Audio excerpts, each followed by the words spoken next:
What's going on, guys? Welcome back to Carrasco Ranch. My name is Robert. If this is your first time tuning in, so today we have a really good one. We are on our way to go pick up our Whitetail and our Bobcat mounts from last year. So I'm super excited, super stoked. We dropped these things off last winter. It was a nice 10-point Whitetail and a nice Bobcat. So we're super excited, super stoked to go see what these things are going to look like. We're about an hour away, so definitely stay tuned, guys. We'll bring you along to check out our mounts from last year, and definitely stay tuned for some of our videos that we're going to be putting out this winter as well. And we have my dad behind the camera.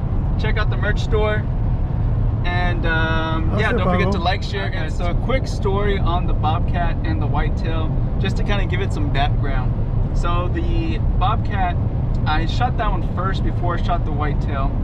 So that day I got out there pretty early. It was a foggy day, and I remember seeing a coyote. There's a coyote out there, and I was already had the scope on the coyote because I was planning on shooting this thing. But he looked kind of mangy. He looked kind of messed up. He didn't look like a normal coyote. So I just followed him with the scope, and then all of a sudden, out of the left side of me comes that Bobcat. Well, the Bobcat and the coyote kind of have a little interaction. They kind of growl at each other. Well, he growls, and that one kind of does the little cat noises or whatever. And they kind of got into it for like a quick, I don't know, 10, 15 seconds.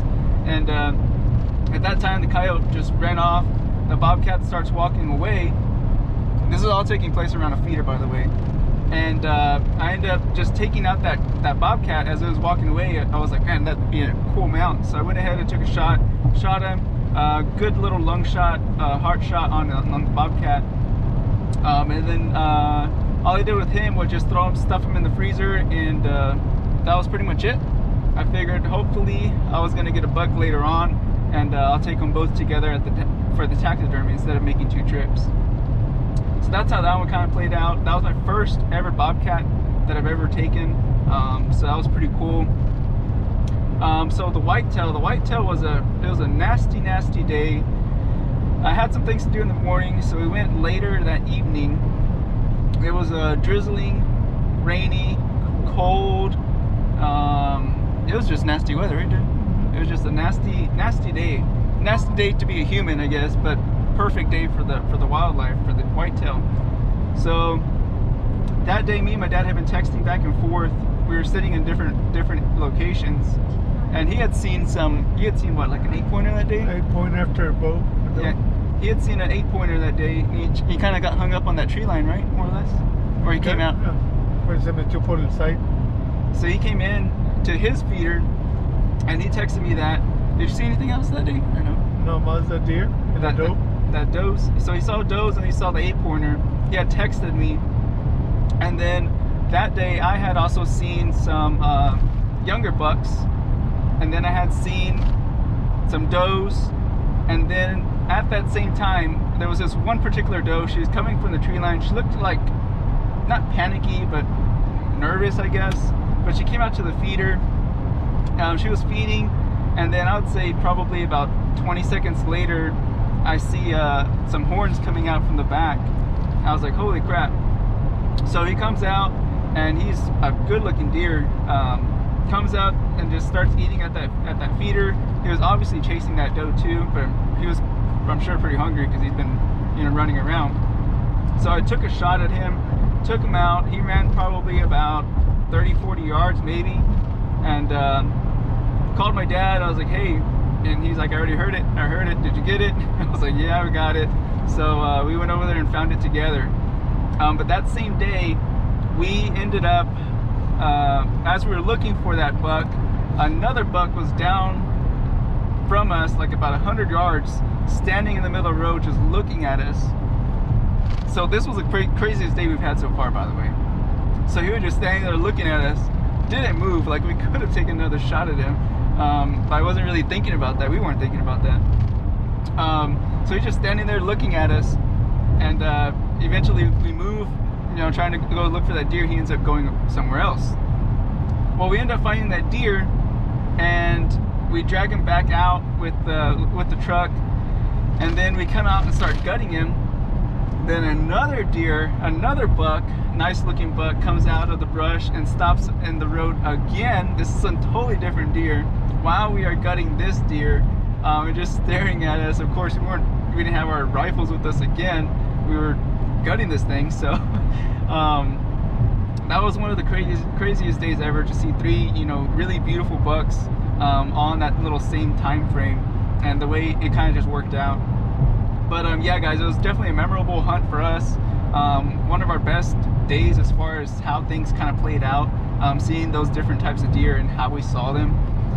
But yeah, guys, it was pretty cool, pretty awesome experience. So that's why I'm super excited to go see these deer and see this deer and see how he looks, and then of course the bobcat as well. So stay tuned, guys.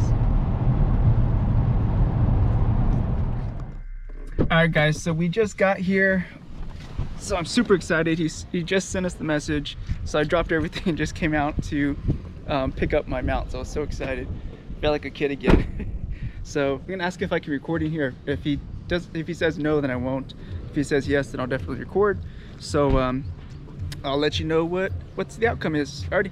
See you later. Oh, you have a YouTube channel? Yeah. So you want to kind of give him your name? Wow. Yeah. This is the taxidermist right here, guys. Say hello.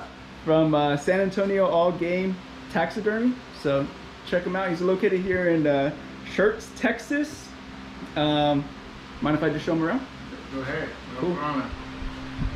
Yeah, I am almost done with last season mounts. So I'm getting ready for the next season. Yeah. Staying pretty busy, huh? Yes, sir. So check them all out, guys. We'll go around to the other side. You do exotics as well, right? Exotics? Everything but alligators. So everything but alligators, guys. What's the reason you don't do alligators? I'm curious. I haven't learned yet. Really? Okay. Yes, because all the taxidermy school It's pretty awesome. Check it out. I'm assuming that bobcat over there is that one? Yes, sir. Okay. So this is our bobcat right there. Looks really, really good, guys. Looks really good. Really impressed. Yes, sir. Yeah. So that's our buck from last year, guys. Good looking deer. I thought it was really cool and unique how he has it right here. And then that's our bobcat. So I'm gonna put the camera away so I can get them out. Really quickly, guys, the taxidermist did leave me a link so that way you guys can check them out. So all that will be down in the description as well. Let him know that Robert from Carrasco Ranch sent you over. Alright, guys, so I hope y'all enjoyed following us around on picking up our deer mount and our bobcat mount. Like I said, I was super excited. We waited basically almost a whole year to come and get these guys. I hope you guys enjoyed some of the backstory and meeting the taxidermist as well. Definitely check him out. He does some great work. He has like 5-star reviews out of like almost nearly 100, so it's pretty good ratings. Without further ado, guys, appreciate you guys watching, and like always, be careful, be good, take care, and God bless, and we will see you guys later. Thanks again.